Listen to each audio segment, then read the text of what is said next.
ang GMA Regional TV, One Mindanao. Aniya na mga dagkong balita karong adlaw sa One Mindanao. Labor Union sa Davao City gipanawagan ang saktong benepisyo gikan sa gobyerno. 200 pesos across the board increase ilang giduso. Pangulong Bongbong Marcos gipangunahan ang nationwide simultaneous job fair nga gipahigayon sa General Santos City agig pagsaulog sa 124th Labor Day.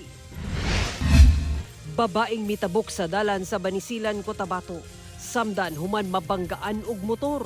Rider, samdan sab. Mekaniko, patay sa pagpamusil sa riding in tandem suspect sa Sharif Agwak, Maguindanao del Sur.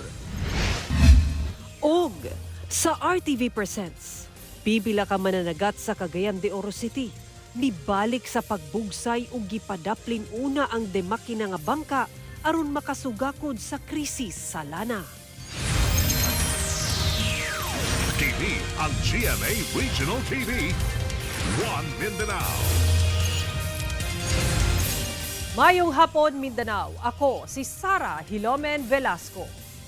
Gipanawagan sa nagkadeang labor union sa Davao City nga kinahanglang ihatag sa gobyerno ang insaktong benepisyo ngadto sa mga mamumuo. Sama sa himuon ng balaod ang giduso nga 200 pesos across the board wage increase. Ang detalye sa report ni Argil Relator. Tulong na yan! Mga kurakot! Dapat sahod! Ngayon na! Ngayon na! Gituyok sa mga sakop sa 48 ka labor union sa Davao City ubos sa ALO TUCP ang pipila kadalan sa downtown Davao aron ipasibaw ang ilang mga mulo sa gobyerno, labi na karong adlaw sa mga mamumuo. Huwis ibaba! Sahod itaas! Usa ka programa ang ipahigayon atubangan sa ALO TUCP building.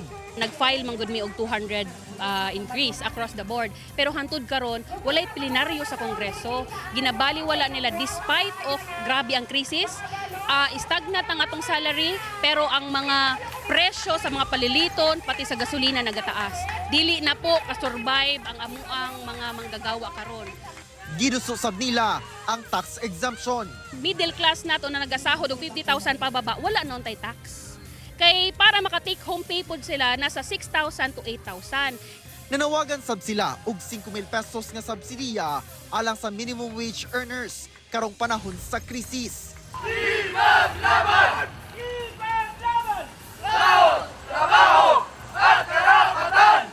Dunasay laing grupo nga gilangkuban sa 8 ka mga labor union sa syudad ubos sa sentro ng mga nagkakaisa at progresibong manggagawa o sentro ang nagtuyok sab sa kadalanan aron ipanawagan ang insaktong benepisyo alang sa mga mamumuo. Gawa sa legislated wage increase, gipanawagan sab nila nga inay pagsuspende sa excise tax karong panahuna. Giduso nila ang pagpatuman sa wealth tax. Klaro kaayo nga kung ang percentage kani excise tax ng Tagalog na ay mga programa nga nakabudget na ana like health, infrastructure and uban pa nga matenga or matanggal, makuhaan or either ma-decrease. So dito sa pagtax sa mga adunahan katong mga ginatawag natong billionaire kaning mga taxes sa ilahang properties like mga luxurious cars, ilahang mga equipment nga kinahanglan nato i-tax kay klaro jud kaayo nga wala gyud na balance ang atong taxation. Kauban si Melchor Awing sa kamera. Ako si Argil Relator. One Mindanao. Gipangunahan ni Pangulong Bongbong Marcos ang pagsaulog sa 124th Labor Day pinaagi sa nationwide simultaneous job fair nga gipahigayon sa General Santos City. Misad ang Pangulo nga mangita og paagi aron mapadaghan pa ang trabaho taliwala sa krisis sa nasod. Samtang bagong programa nga 10 kilos nga bugas matag 2 ka bulan nakatakdang ipanghatag sa mga kabus. Balitang hatod ni Efred Mamak.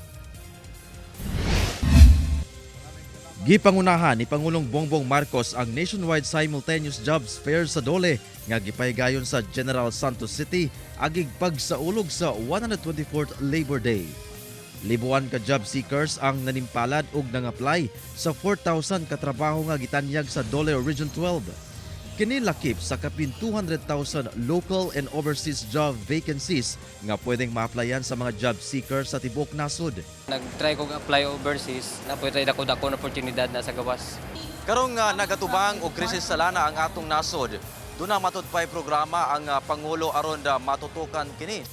Ngunit hindi po kami tumitigil sa paghahanap ng mga paraan upang dumami pa ang trabaho, ang kabuhayan at ang mga oportunidad para sa ating lahat.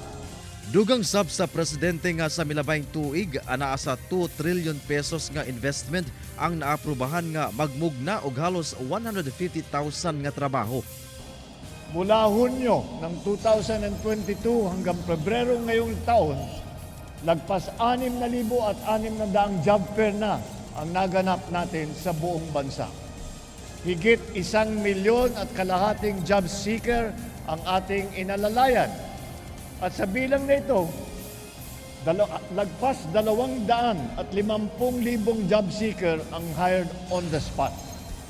Sumala sa Pangulo, ipahigayon ang maong jobs fair sa 94 ka lugar sa 94 ka lugar sa nasod hangtod sa katapusan sa bulan.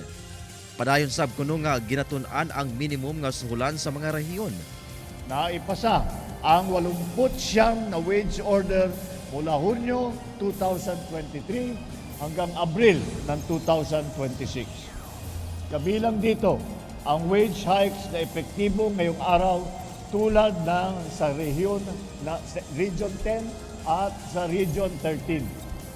Doon na sa hinabang ang dole sa mga OFW nga apektado sa krisis sa Middle East.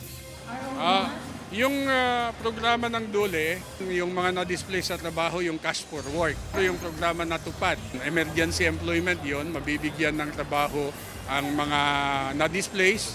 Gipangunahan sab ni PBBM ang pag-apod-apod og 10 kilos nga bugas sa 5,000 benepisyaryo nga mag-uuma og mananagat ubos sa Local Government Support Fund nga gipaygayon sa Alagao Gymnasium. Anasab sa 33.6 billion pesos nga Social Civic Project Fund nga financial assistance ang gitunol sa 26 ka mga barangay sa Jensan ug Sarangani Province alang sa mga programa alang sa mga kabus. Matag usa ka tuig, makadawat og 6 kadtag 10 kilos nga bugas ang mga target nga benepisyaryo, butang nga gikalipay sa mga mag-uuma. Mayon ta isak sako no. Mayon ta isak sako. Wala may kuan kay walay tubig. Wala may tanom. Laya ang kuan mga basakan, laya ang mga sagbot ganin na. Kauban si Gary Balantayog, Bong Vicencio, Efren Mamak. 1 Mindanao. Atong sayro ng dugang pang mga balita sa Mindanao. Makabanato si James Paulo Yap live sa Cagayan de Oro City. James? Salamat, Sarah.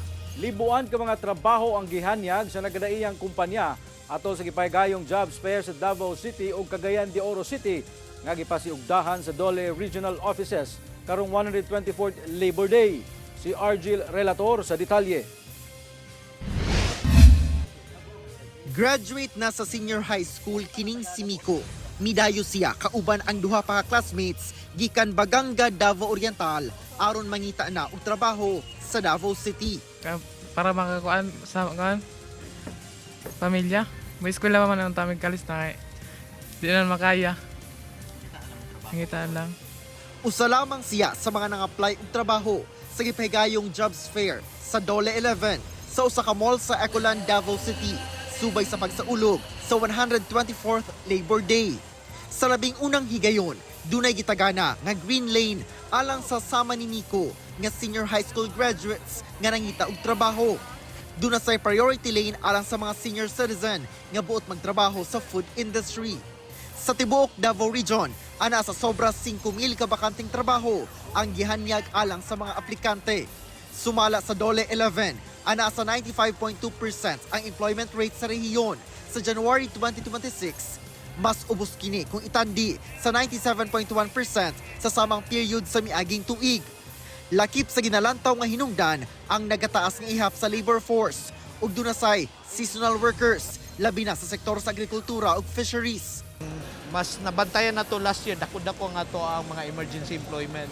So karon kay bag-o pa nya murag naapoy gamay nga question sa ato ang alignment of funds na dili pa kayo nagahatag sa mga emergency employees. Sa Cagayan de Oro City, usa ka programa ang gihimo sulod sa usa ka dakong mall sa downtown area sa syudad kung asa gipahigayon ang Dole Jobs Fair. Midagsa ang mga aplikante nga gikan sa managlahing lugar sa Northern Mindanao. Nagkada iyang trabaho nga lokal o abroad ang gitanyag sab ato sa maong aktibidad. Kauban si Metro Awing sa kamera. Ako si Orgil Relator. 1 Mindanao. Usa ka babae ang samdan dihang mitabok sa dalan sa Banisilan, Cotabato ug nabanggaan og motor. Mitabok ang maong babae sa kalsada sa Banisilan, Cotabato dihang miabot ang usa ka motorsiklo nga paspas ang padagan. Nakita kini sa babae nga daw nalipong pa ug wala pa nakadagan hangtod sa nabanggaan na siya. Parihas nga nangalagpot ang babae ug rider. Galayon sab silang gitabangan sa mga residente sa lugar. Sa karon nagpaayo na sila tungod sa mga bunog ug samad nga nahiaguman. Wala pa sila mga pahayag. Human ang pipila ka semanang rollback, posibleng oil price hike ang musugat sa mga motorista sunod semana. Sumala sa oil industry sources, base sa duha ka adlaw nga trading sa Means and Platts sa Singapore, piso hangtod 3 pesos ang posibleng taas presyo sa kada litro sa diesel, samtang piso hangtod 2 pesos sa kada litro sa gasolina. Sumala sa Department of Energy, hulaton pa ang resulta sa trading karong adlaw alang sa pinal nga paglihok sa presyo sa petrolyo, samtang wala pay pinal nga kasabutan sa peace talks sa Amerika ug Iran ug dili pa sigurado kung kanus-a makalawig ang mga barko sa Strait of Hormuz. TV ang GMA Regional TV. 1 Mindanao. Patay ang usa ka mekaniko human gipusil sa usa ka motor shop sa Sharif Aguac, Maguindanao del Sur. Nakuhaan sa CCTV ang pag-abot sa riding in tandem suspect sa lugar pasado alas 2 sa hapon kagahapon. Pipila ka higayon nilang gipabuthan ang mga anaa sa motor shop ug gilayong miikyas. Gawas sa usa ka namatay. Samdan ang tulupa ka laing individual. Padayon nagpaayo sa ospital ang duha samtang nakagawas na ang usa kanila. Base sa investigasyon, 14 ka basyo sa bala ang na-recover sa crime scene. Ipailawom kini sa ballistic examination. Sumala sa kapulisan, nailhan na ang mga suspect nga ginapangita na. Gisikop sa Quezon City ang kanhi TV host nga si Jay Sonza tungod sa pagpakatag matud pa ug peking medical records ni Pangulong Bongbong Marcos. Sumala sa National Bureau of Investigation, gidakop si Sonza sa bisa sa warrant of arrest alang sa kasong unlawful use of means of publication and unlawful utterances. Gipailawom siya kagabi sa booking procedures sa NBI headquarters. Gi-question sab sa kampo ni Sonza ang nakalatid sa warrant nga non-bailable ang kaso kay minimal offense lang daw kini. Hangyoon nila sa korte ang gilayong pagpagawas kang Sonza kay wala matudpay legal nga basehan ang NBI aron i-detain ang kanhi TV host.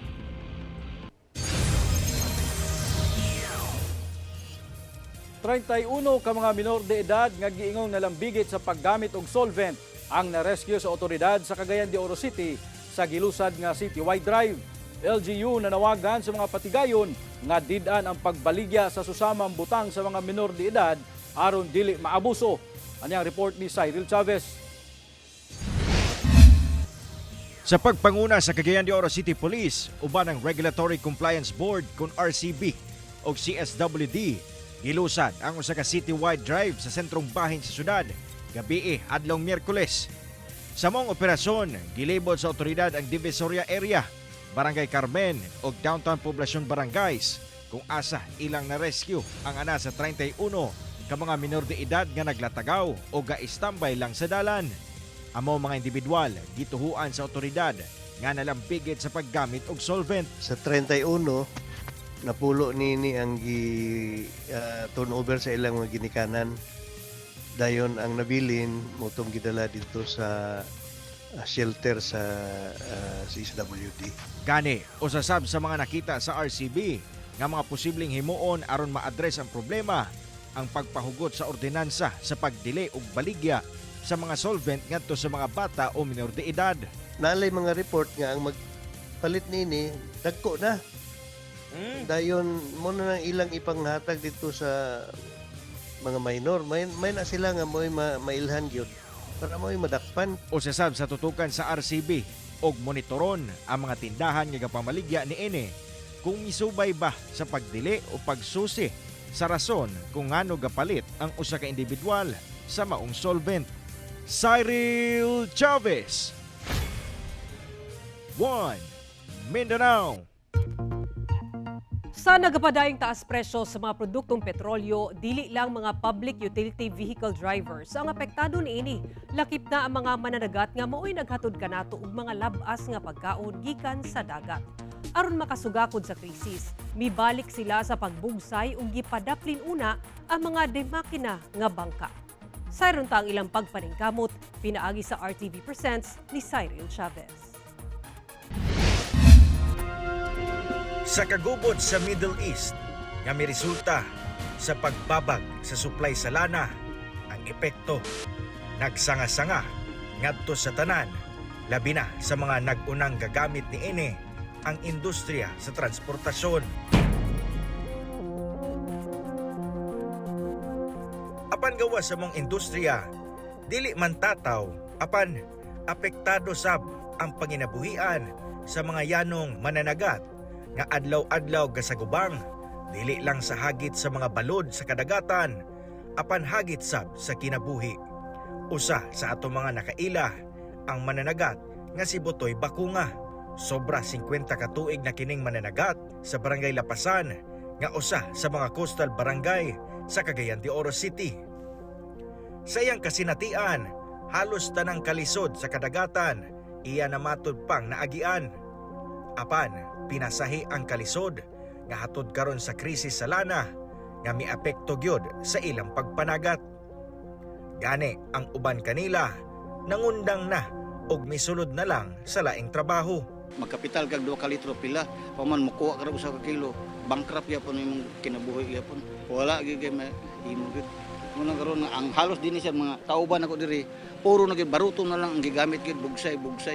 Okay, o pag barato sa gasolina, aya pa na mo balik sila pag kuan sa tao silang makina.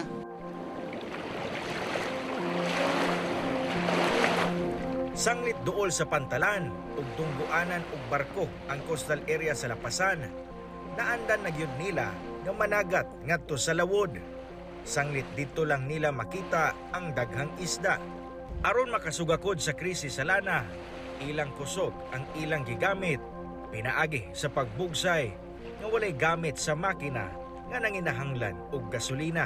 Ang nakapait paani, walay kasiguruhan kung makakuha og isda sa lawod. Magwat lamig manghiring og nanay daghan makakuha, aya pa managat. Kay og magbutbut lang ka pananggat magkapital ka. Aloy gastaman sir. Swerte na alang kanila kung makakuha og sobra 2 ka kilo sa isda karong panahona. Kita nga igo ra para sa konsumo. Busa karong nagpadayon pa nga taas ang presyo sa produktong petrolyo, hinaot nila nga dili sila kalimtan sa ilang kalisdanan. Nagipanon sir nga makuha wagi ka ba sa kilo. Pitos gastaman sir, lisod gastaman sir. Dapat angay gyud kami tabangan kami mga mananagat sir. O dapat gyud tabangan kami sa gobyerno ko tanaw pas gobyerno ko. Luoy gastaman sir. Ang mga mananagat makaluluoy gastaman gyud.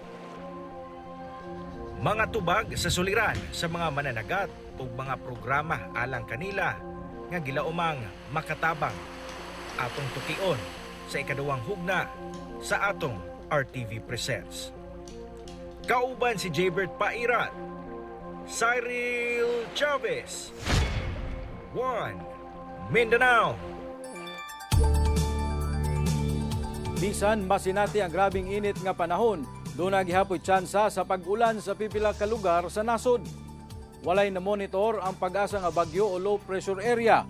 Easterly sa padayon makaapekto sa panahon sa dakong bahin sa nasod. Base sa datos sa Metro Weather, taas ang tsansa nga muulan sa halos tibuok Mindanao, sama sa Basilan, Zamboanga Peninsula, Northern Mindanao, Barm, Soc-Sargen, Caraga ug Davao Region. Posible ang mga kusog nga pag-ulan nga magpabaha o mo resulta sa landslide. Busa kanunay kitang mag-igmat mga kapuso.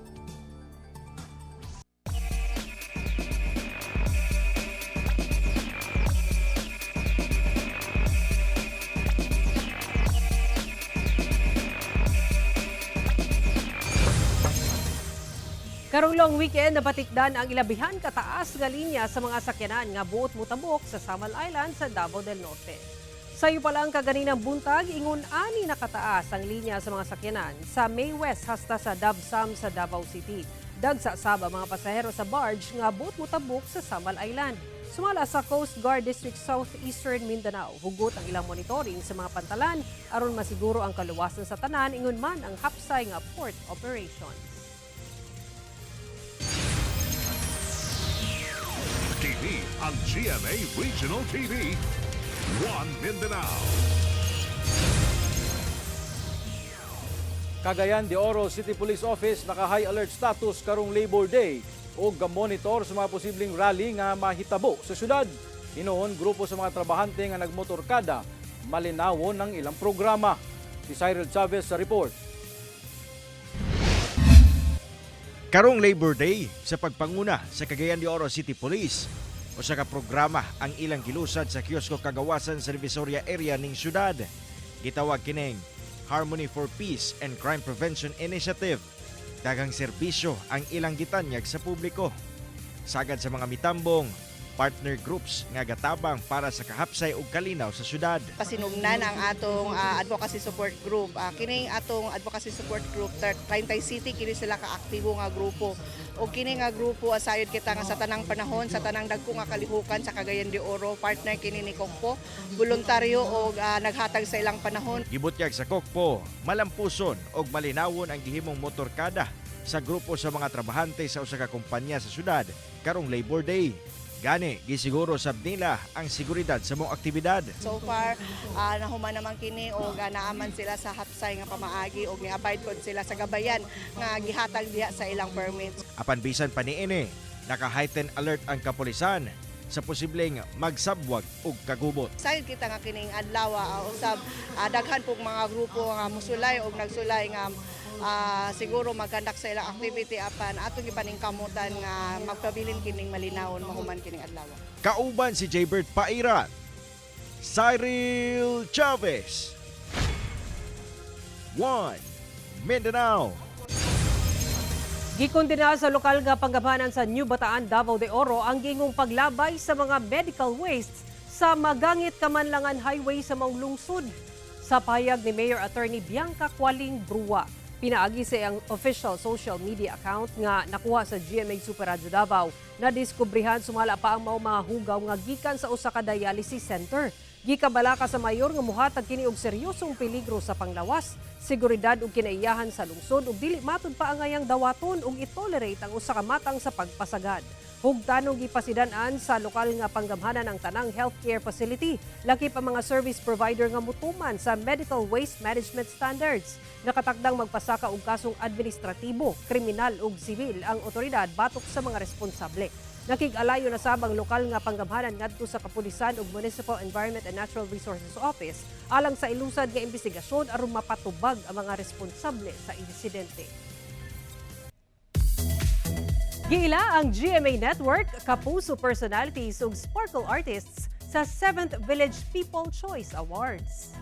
Kapuso Pride shines bright sa 7th Village People Choice Awards. Daog isip TV Station of the Year ang GMA Network. Ang pasidungog, gidawat ni GMA Senior Vice President Attorney Annette Gozon Valdez na nakuha sab ang People of the Year Award. Sa mga tigbalita, giila nga News Anchor of the Year si 24 Oras Anchor Vicky Morales. News Reporter of the Year si EJ Gomez. Sparkling as ever sabang Sparkle GMA Artist Center nga giilang Artists Powerhouse Agency of the Year nga gidawat ni Sparkle GMA Artist Center First Vice President Joy Marcelo. Gila sabang pipila ka Sparkle artist sama sa mga former housemates sa PBB Collab 2.0 nga midawat og nagkadeang awards.